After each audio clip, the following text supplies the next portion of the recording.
이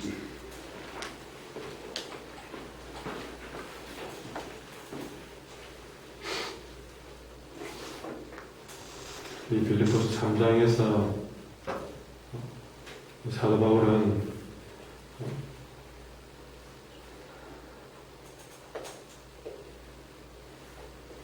날마다 주님 안에서 발견되기 위해서 아직도 예수님께 잡힌 바 된 그것을 잡기 위해서 달려가는 삶을 산다. 그래서 어떤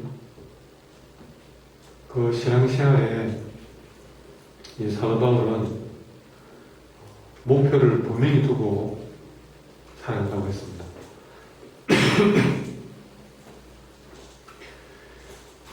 그러기 위해서는 그가 지금까지 사랑스럽게 여겼던 많은 것들을 다 이제 배설을 여기겠다. 그런 얘기를 어제 또 아래 계속했습니다. 우리의 신앙생활은 어떤 목표가 있어야 됩니다. 그 목표는 다른 것이 아니고 오늘 사도 바울에 의해서 우리는 하나의 목표를 찾아야 되는데 우리의 목표는 예수님께서 예수님께 목표를 두고 그 표들을 향해서 그런 달려간다는 얘기를 어제 말씀하더라도 12절과 14절에 계속 하고 있습니다. 그러면서 오늘 본문에서 그러므로 누구든지 우리 온전히 이룬 자는 이렇게 생각할지니 이렇게 생각하라. 이렇게 하는 말은 아까 달려간다는 말과 같은 말이죠.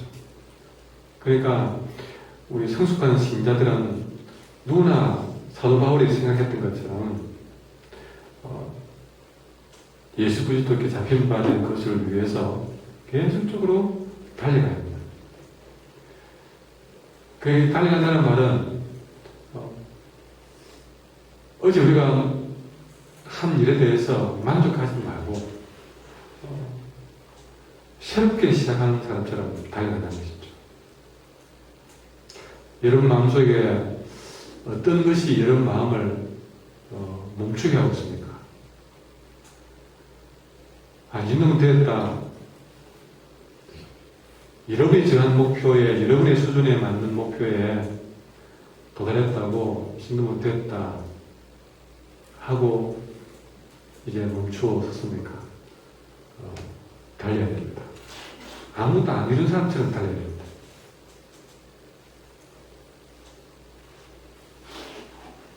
저부터 해서 또 여러분 모두가 특별히 직분이 있다 하시는 분들은 더더욱 그렇습니다. 은연중에 그 직분이 여러분의 인생의 신앙생활에 달려가를 멈추게 만드는 것이 될 가능성이 많다는 사실이죠. 오늘 여러분은 어떤 마음으로 예배를 드린 것이 좋을까? 정말 처음에 여러분이 새로운 마음으로 내가 교회 한번 나와봐야 되겠다 마음 먹고 나와서 이 교회가 어떤 곳일까 궁금해가지고 거리면서 그렇게 예수님에 대해서 처음 이야기를 듣는 사람처럼 그렇게 하셔야 됩니다.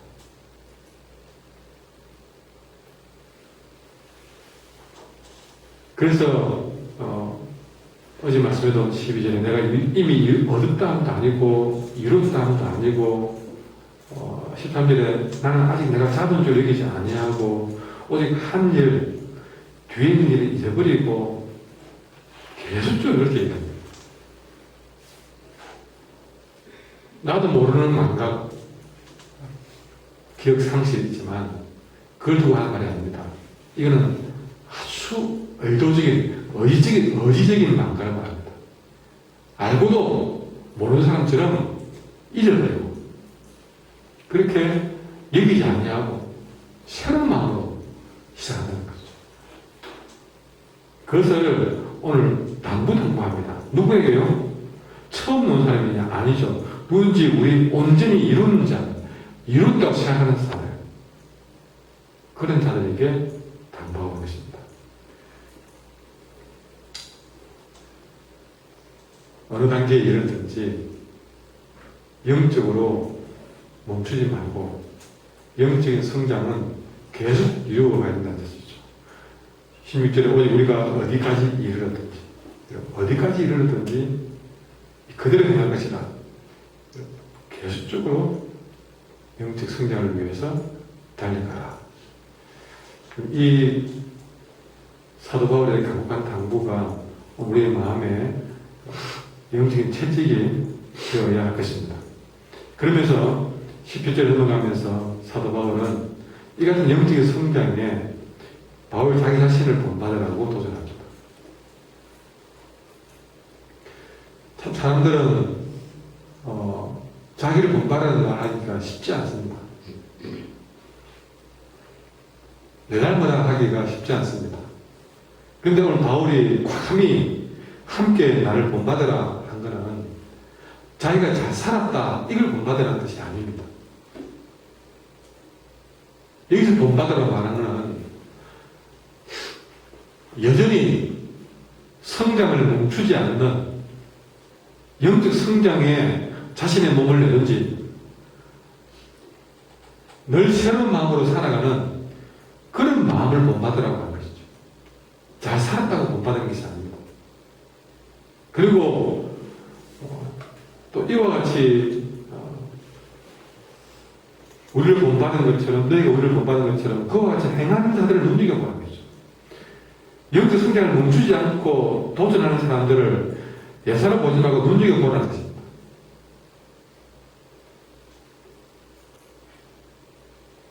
많은 사람들이 신앙 여정에서 너무 쉽게 만족해버리고 여러 가지 핑계 대면서 영적 성장을 멈추고 머물러 있는 사람들이 많습니다.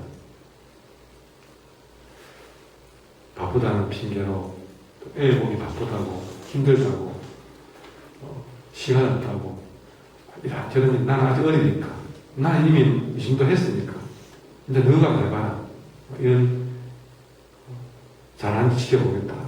그런 모두 들어오면 이런저런 핑계 없는 사람들이 없습니다. 바로 이런 성장을 멈춘 사람들은 어떤 사람들 같느냐. 요한계시록의 3장에 나오는 라오디게아 교회와 같습니다. 그 라오디게아 교회를 위해서 하나님이 뭐라고 말씀했냐면 너는 차지도 않고 뜨겁지도 않다. 그래서 미지근하게 뜨겁지도 차지도 않니 나는 너를 내 입에서 뱉어 토해버리고 싶다. 그렇게 얘기했어요. 그러면서 하시는 말씀이 왜 그런 인상을 주었느냐. 라오디게아 교회가 그 뒤에 요한계시록 3장 17절에 보면 너는 풍족하여 부족한 것이 조금도 없다고 말하지만 그러니까 이 라오디게아 교회는 좀 가졌다는 것이죠. 가져서 우리는 부족한 것이 없다. 그런 말을 한다는 거죠. 그러나 실상 내가 너를 볼 때는 어떠느냐. 너무나 비참하고 불쌍하고 가난하고 눈물고 벌거벗은 그 사실을 너는 알지 못하고 있다. 여러분 우리는 혹시 이 시대의 라오디게아 사람처럼 신앙생활 하진 않습니까? 좀 돼간다고 조금 이루었다고 얻었다고 이 정도면 안 되겠나. 부족한 것이 조금 없다고 부족한 것이 없다고 생각하는 라오디게아 교회처럼 생각하지 않습니까? 주님 뭐라 그럽니까? 정말 너가 비참한지 모르고 있구나. 아직도 너가 가난한지 모르고 있구나. 눈물인지 모르고 있구나. 왜 스스로 그 부족한 것을 모르고 사느냐?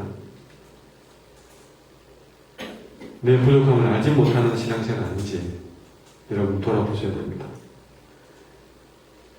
오히려 우리는 늘 이런 의에 늘 줄이고 목마른 사람이 되어야 됩니다. 다른 사람이 볼 때는 그 정도면 되지 않느냐 아무리 말해도 나는 아직도 의에 줄이고 목마른 사람. 여러분 어떤 감독의 유명한 말이 있었습니다. 나는 아직 목마르다. 승리에 목마르다는 그 감독의 마음. 여러분 우리는 세상 일에도 그렇게 열망을 멈추지 않는데 우리는 왜 의로운 일에 다 이룬 것처럼 멈추고 사느냐 하는 도전을 오늘 받고 있습니다. 무엇보다 하나님 우리에게 더 많은 것들을 채워주기 위해서 준비하고 계신데 왜 우리는 멈추고 있냐 그렇죠? 한 몇 번 하다가 그 정도면 됐지. 여러분 그런 생각을 우리는 오늘 말씀을 통해서 다시 한번 새롭게 해야 될 것입니다. 이제 바울은 이런 고민 가운데 갑자기 눈물을 흘리면서 간절히 당부하고 있습니다. 18절에 내가 여러분에게 말했지만 이제도 눈물을 흘리며 말한다. 눈물을 흘린다는 말은 그만큼 진정성을 담은 부탁하는 것이죠. 그게 뭡니까? 바울이 눈물을 흘리는 이유는 많은 사람들이 자기 자신을 예수 믿는다고 말은 내세우면서도 실제로는 예수님의 원수로 사는, 십자가의 원수로 사는 사람들이 많다는 것입니다. 말로는 예수님 위해 산다고 그러는데 사는 건 십자가의 원수로 사는 사람들인 거죠. 앉으면 예수님 얘기하는데 사는 건 예수님과 전혀 다른 삶을 살고 있다는 것이죠. 그러면서 몇 가지 십자가의 원수로 사는 사람들을 예를 들고 있습니다. 19절에 그들의 마침은 멸망인데 어떻게 사느냐? 그들의 신은 배요. 여러분 우리가 발에 신는 신발을 두고 신 아닙니다. 우상, 신을 두고 간 신. 다시 말하면 이 말을 풀어보면요. 그들의 신은 배요 라는 말은 자기 배를 하나님으로 삼고 있다는 것이죠. 다르게 말하면 잘 먹고 잘 사는 것이 우상이 되어 있다. 다시 말하면 잘 먹고 잘 살기 위해서 사는 것이죠. 잘 먹고 잘 살기 위해 신앙생활하고 있고 오로지 그의 목표는 잘 먹고 잘 사는 것이다. 이것이 십자가의 원수로 사는 사람이라는 것이죠. 신앙생활마저 잘 먹고 잘 사는 것이 목표가 된다. 그리고 그 영광은 그들의 부끄러움이고 이 말을 좀 더 쉽게 풀어보면 부끄러운 것을 영광으로 삼는다. 수치를 영광으로 삼고 있다는 거죠.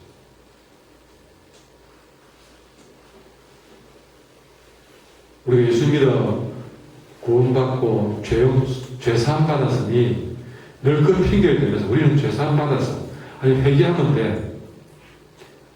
그러면서 죄 짓는 것에 대해서 아무런 부끄러움이 없이 살아가자. 심지어 그 죄를 지어놓고도 그걸 자랑으로 여기는 사람. 여러분, 간혹 그렇습니다. 분명히 누가 봐도 죄 짓는 일인데 그걸 자랑으로 여기는 사람이 있습니다. 여러분, 세상 사람들 술자랑 얼마나 많이 합니까? 나는 술 많이 먹는 걸 자랑으로 여깁니다. 너는 소주 몇 병 먹는다. 나는 몇 병이다. 급하게 말하 나는 몇 병이다. 너는 그렇게 해봤나? 나 해봤다. 그런 것도 못하면서. 근데 문제는 뭐냐면 믿는 사람도 그런 식의 부끄러운 것을 모르고 부끄러움을 자랑으로 여기는 사람이 있어요. 십자가의 원수로 사는 사람입니다. 그리고 땅의 일을 생각하는 사람입니다. 우리가 하늘의 은혜로 사는 사람들이 그 마음은 세상 것의 마음을 빼앗긴 사람이에요. 땅의 것만 생각하는 사람입니다. 여러분, 이들은 십자가 때문에 구원받았다는 말은 하지만 사실은 십자가를 모독하는 십자가의 원수로 사는 사람이다. 그들의 기다리고 있는 것은 여러분, 그들의 마침은 멸망이다. 멸망밖에 더 기다리는 것이 없다고 사도 바울은 말합니다. 여러분, 혹시 내가 십자가의 원수로 살고 있지 않은지, 말은 예수님을 말하고 십자가를 말하지만 실제 사는 것은 십자가의 원수로 살고 있지 않은지 오늘 돌아보게 됩니다. 진정 십자가의 본을 체험한 성도는 하늘에다가 자기 소속을 두고 사는 사람이에요. 그래서 20절에 우리의 시민권은 하늘입니다. 하늘 시민권을 가진 사람처럼 사셔야 되는 거죠. 이것을 이 세상에 있는 것보다 더 소중하게 여기는 사람입니다. 세상의 시민권보다 하늘 시민권을 더 분명히 인식하며 사는 사람입니다. 그리고 20절에 보시면 십자가를 믿는 성도는 예수님의 재림을 늘 기다리는 사람, 주 예수 그리스도를 기다리는 사람, 예수님이 오기를, 다시 만나기를 언제나 대망하는 사람이다. 그리고 그 날이 이르렀을 때에 우리의 비천한 몸마저도 예수님과 같은 영광의 몸으로 변화될 것이라는 놀라운 소망을 가진 사람들입니다. 20절 보시면 우리의 낮은 몸을 자기 영광의 몸의 형체와 같이 변하게 하신다. 그러니까 내가 이 땅에 사는 동안에 비록 이렇게 땅에 발대고 살지만 그러나 그 마음은 언제나 주님 오시면 이 비천한 몸도 주님처럼 영광스러운 몸으로 변화될 것이라는 그런 세상 사람들이 갖지 못하는 놀라운 소망을 마음속에 두고 그렇게 하늘 시민권을 더 자랑하며 사는 사람, 이런 사람들은 자기 만족에 살지 않습니다. 세상 재미에 빠지지 않습니다. 십자가의 원수로 살지 않습니다. 늘 그는 하늘나라의 시민권을 가진 사람이기 때문에 끊임없이 하루도 만족하지 않고 오늘도 새로운 마음으로 달려가는 삶을 살게 된다는 사실입니다. 우리가 이 땅에 목표를 두기 때문에 조금 해놓고 만족해버리고 멈추어버리고 거기에 자랑하고 결국에는 십자가의 원수로 살겠다는 것이죠. 말씀 맺도록 하겠습니다. 우리는 예수님 은혜 가운데 십자가의 은혜로 구원을 받은 백성들입니다. 그러니 이제는 하늘 시민권을 가진 사람처럼 끊임없이 자기 만족과 세상 재미에서 벗어나서 하늘나라의 그 영광을 바라보면서 또 주님 만난 것을 바라보면서 오늘 끊임없이 달려가는 그런 신앙생활을 해 나가셔야 될 줄 믿습니다. 이 시간 눈을 감고 기도하실 때에 오늘 말씀에 도전받은 대로 깨달은 바로